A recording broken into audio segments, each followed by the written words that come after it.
You're watching Global Trade This Week with Pete Mento and Doug Draper. Good afternoon, everyone. Good day, good morning, whatever time it is where you're catching us this week. Welcome to Global Trade This Week, brought to you by our good friends at Cap Logistics. I'm Pete Mento, and with me, as always, just hanging out, trying to keep me from saying something or doing something stupid. It's my good friend Doug Draper. Doug, how you doing, pal? I am good. I'm doing great, Pete. Thank you very much. This is a fun week for me as a proud alumnus of University of Kansas. Troy is celebrating the #1 seed this year. It's officially been jinxed, so I highly doubt we'll be in the Final Four, but I got my fingers crossed. And the other thing is I got my do the Shamrock Shake there so people can jump out and get it. So no muted sweaters today, Pete. It's green with some alcohol-related things on it. And then Troy is a huge basketball fan. So this is a good week for me. How are you doing? Wow. I'm doing good. Firstly, basketball is a sport for men who can't skate.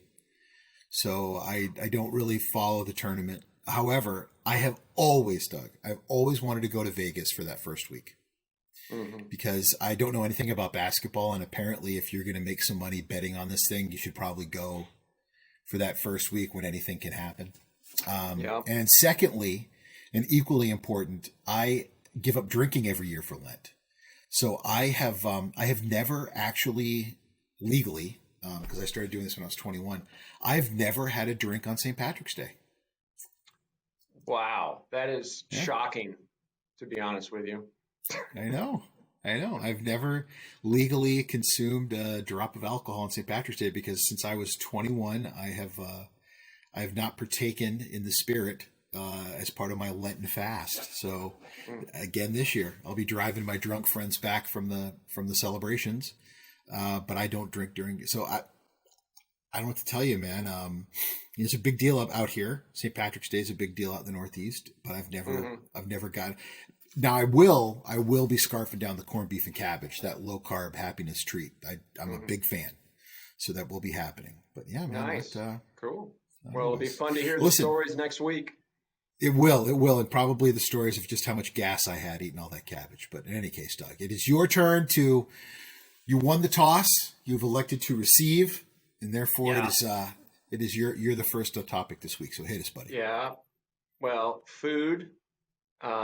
Drink, food, and gas. I think that goes pretty well into my first topic here, which we spoke about it a little bit during our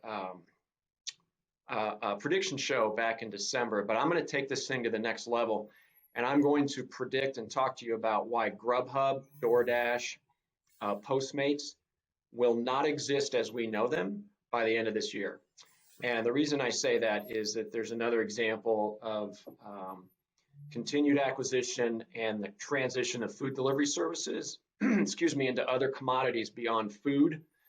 So there was a thing that was posted over the weekend that Grubhub is now managing returns. They have a returns program that takes it the initial mile, since it's a reverse logistics, and transitioning it over to FedEx, the post office, UPS, to help with that returns process. So again, another example of stepping outside of food delivery. As you know, I think it was DoorDash that's doing some final mile deliveries for Ulta Beauty.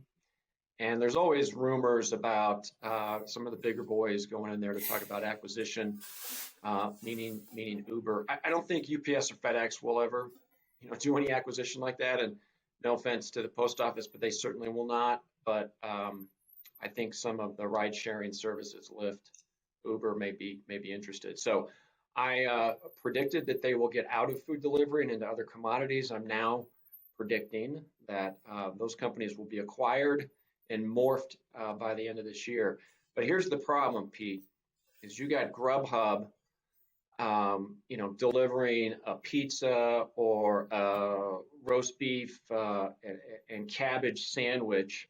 And at the same time, the individual is handing you a shirt or a garment to be returned, and they're literally throwing at you, and you got to throw it over your shoulder. My point being is that packaging and proper packaging for returns has always been a challenge the return process. So I can see it really problematic is you have some guy making, some minimum wage plus that has a shirt he's not sure what the hell to do with, but he needs to take it to FedEx or UPS, and then he just hands them a shirt, and then there's this packaging and this whole process. So I think it's genius.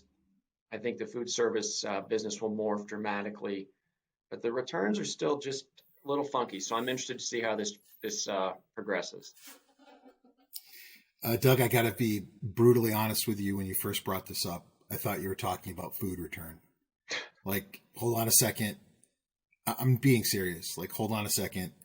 This cheeseburger isn't warm enough, or I asked for pepperoni on this pizza and it's just cheese. I'm just being honest. So it took me a minute to realize you were talking about retail returns. So I agree with you. I'm questioning this. I think it's a great conduit.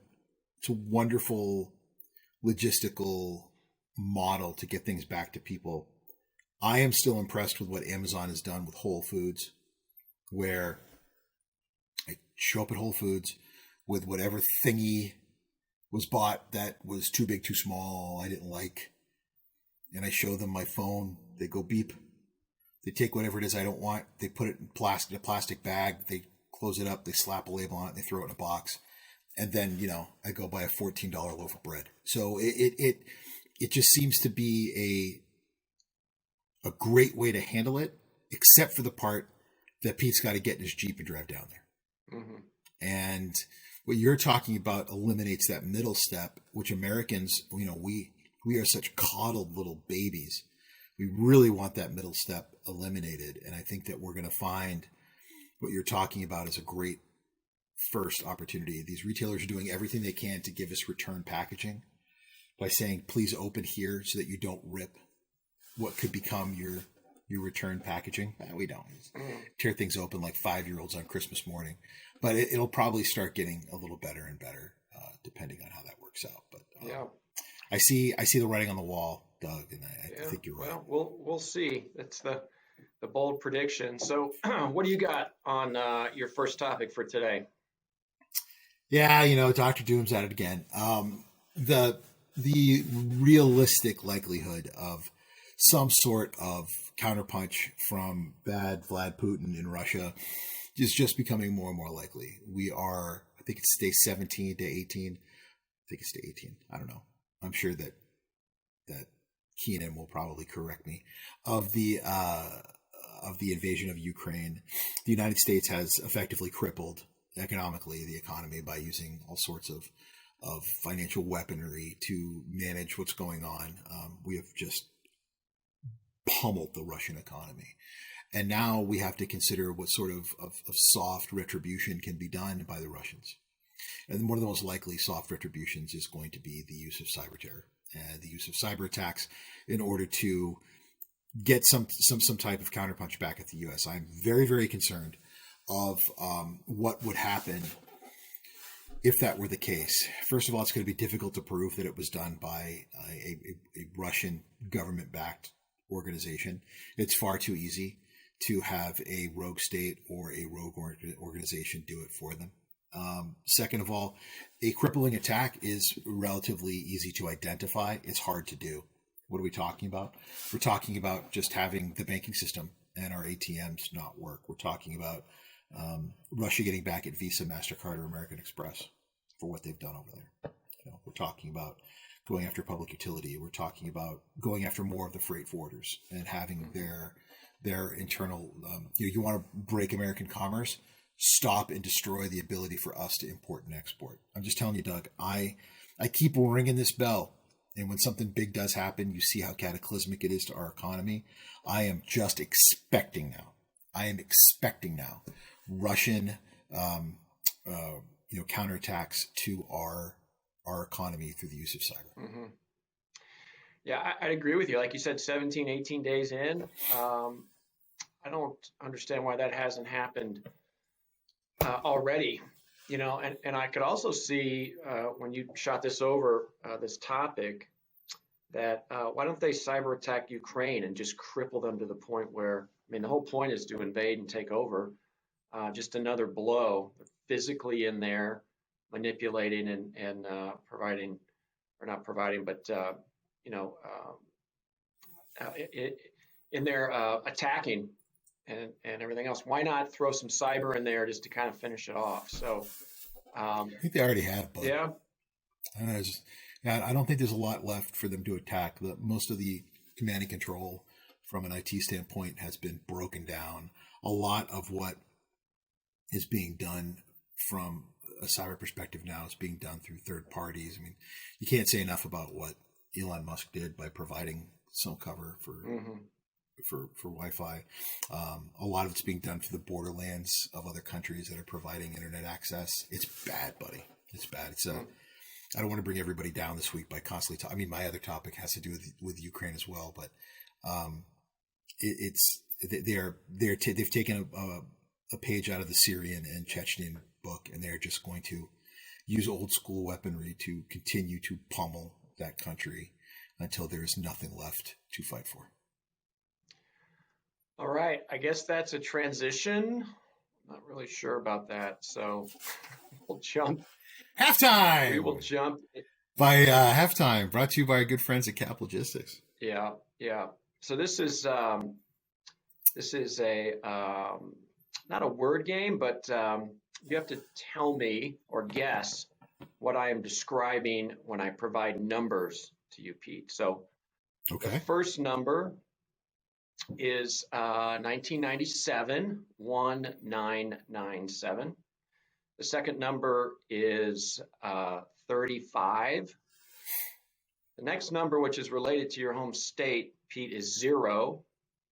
Calm down. There's nothing intrinsically bad about that. I'm just saying that it's 0. And the average of this, what I'm describing, the average size is the equivalent of 11 football fields. And the largest is the equivalent of 66 football fields. And the total is 319 million square feet.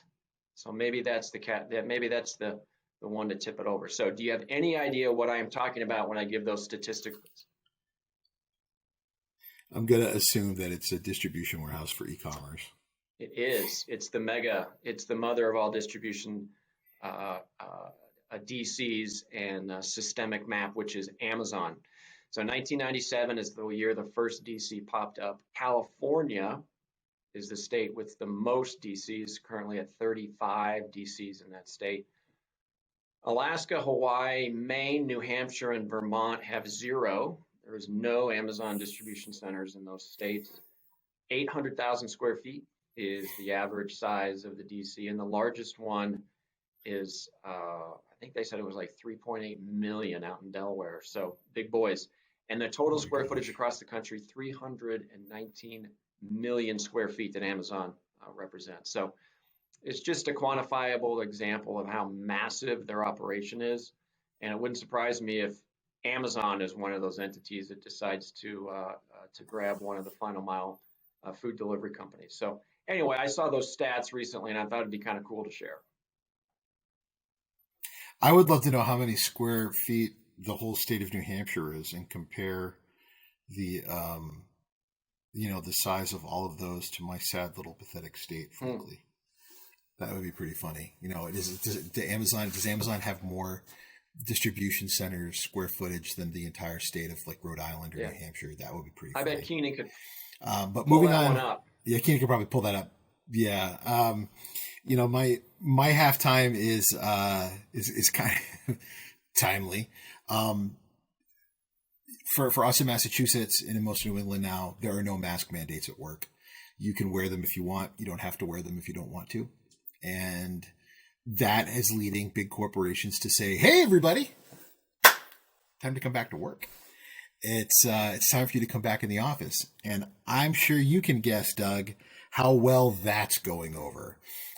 In a tight job market, a lot of people, regardless of level in the company, regardless of age, regardless of generation, regardless of job type, if it is something where they have been able to do it remotely, are saying, let's just pump the brakes here.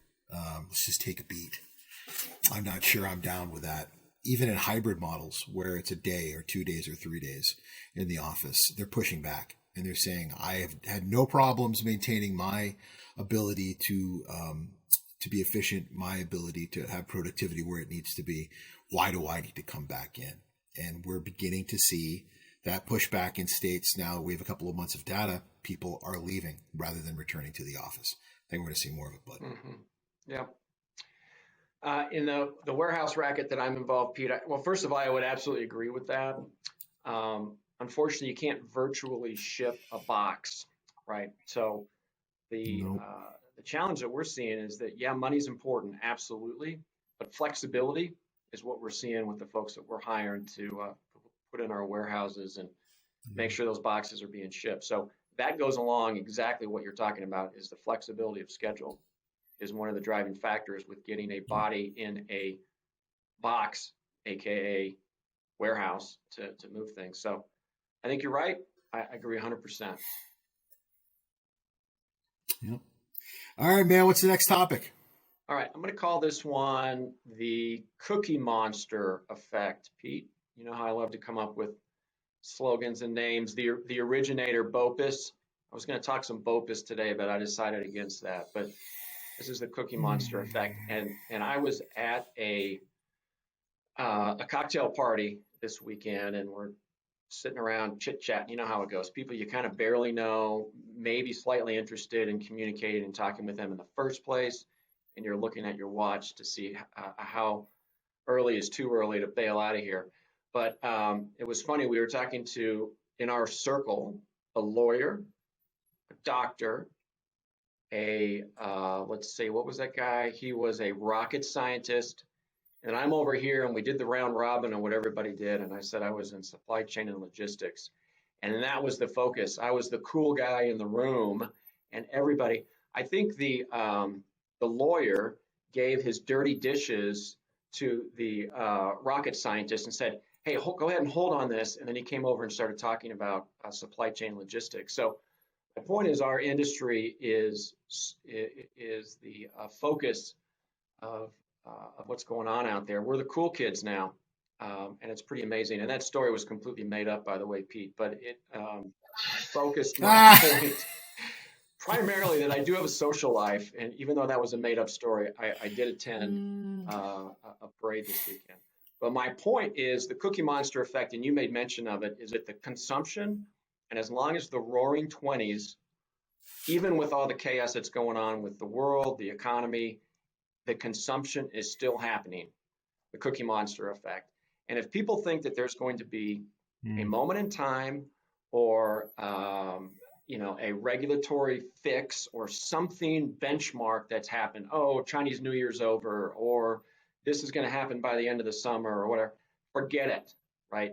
It's not going to happen. There is no benchmark to say we're going to get back to normal, because there is no normal anymore, Pete. You and I have talked about 2023, maybe 2024. I don't think it's ever coming back to the new normal, and it's going to be years and years before things get back in order. So that's the Cookie Monster effect. We're going to consume, and the fundamental issues around that. We're in this for the really long haul, my friend. Well, first of all, Doug, no matter where we are the cool kids at the party. Let's just get that sorted out. Yeah. And then second of all, I completely agree with you. Nothing seems to want to stop America's desire to consume. If anything, it grows. I am shocked that given the events of the world around us, it has not stopped our desire to vomit forth our money, not towards charity, but towards consumption. So even in these trying times of true human violence, there's always war happening somewhere. If it wasn't in the Ukraine, it was certainly in Yemen up in, that didn't seem to get anyone's attention. But, there's always something awful happening. We talked about what's been going on in Afghanistan that hasn't gotten a lot of people's attention, but this certainly did. And, people love to buy crap that they don't need with money they don't have. I say that every couple of weeks on this show. And until that changes, this quagmire is just going to continue to get worse and worse and worse and worse. Slow steaming is going to cause more problems at ports. The likelihood that you're going to have changes to the cost of bunker is going to increase rates. You're going to have changes to how ships are bunkered. It's going to cause more congestion. And now, probably the middle of March, we're going to see just a crap ton of congestion happening in West and East Coast ports with the backlash of the Olympics and Lunar New Year happening all at once. This doesn't get better for a very long time. Yeah. I'm with you, bud. All right, Pete, bring us home. Yeah. So, we are both the result of farming areas of the world. Me from the dusty, dirty, boring part of Texas, and you from the middle heartland of the country, the breadbasket, if you will. And farming is something near and dear to our hearts. It has come to everyone's attention. One of the, I guess, things people weren't expecting to have to think about from banning Russian oil is that it has a real serious impact on the cost of fertilizer and other areas of farming. So just as a quick statistic, immediately the cost of fertilizer in America has gone up, depending on where you're talking, from 300 to 500% just in a week. Key component of fertilizer, it comes from petroleum, and a lot of that petroleum actually comes from, you guessed it, Russia, and it is then turned into different parts of the components that turn into the final product. But it's not just there. When you take out a big chunk of it, the rest of the world has to come up with that commodity in order to make it. Diesel fuel as well. There have been a number of calls I've been on in the past week where people are expecting the cost per gallon of diesel fuel to hover in the summertime anywhere from $9 to $10 a gallon. And if that seems absurd, it is. But we live in absurd times. Not interesting, not crazy, absurd. This is just chaos and bedlam around us. So I think you have to stop for a second and remember that a lot of these machines that people work their farms on and work agriculture on, they run on diesel. This is going to affect that cost. And eventually, it's just going to add to the inflation of the things that we eat and the things that we put in our bodies. All the way down to leather as well. Let's not forget that comes from cows. So, Doug, it's just another one of those things that we don't think about, the unintended consequences of inflation when we hit one particular product, how it ends up hitting everything. It's exactly the word that I was going to use, is unintended consequences. And being from, the farming belt, if you will, in Kansas, is an absolute fact that fertilizer has higher crop yield, is a fact. And we're about ready to enter the growing season. So it's going to affect food prices pretty dramatically. That's a hot topic. We'll see it on the news. And unintended consequences, man, nailed it. And I think we're going to see more and more of that. I think it's going to be raw materials that go into manufacturing on all levels. And we shall see. A little crazy. Yeah. Hey, well, that ends it for I guess it would be the St. Patrick's Day version of Global Trade This Week. Obviously, it's presented to you and brought by Cap Logistics. Can't thank Keenan and his team to push the buttons and turn the levers on this thing every single week. So visit caplogistics.com. And I think that's it. So Rock Chalk Jayhawk, hopefully we'll go beyond this weekend. And as always, Pete, absolute pleasure to have you join me on the show. And hopefully our audience found it entertaining and comment about our topics whenever you see this show. Thanks again, everybody. Take care, Pete. Peace out, buddy. Thanks, everyone. Take care. Have a great week.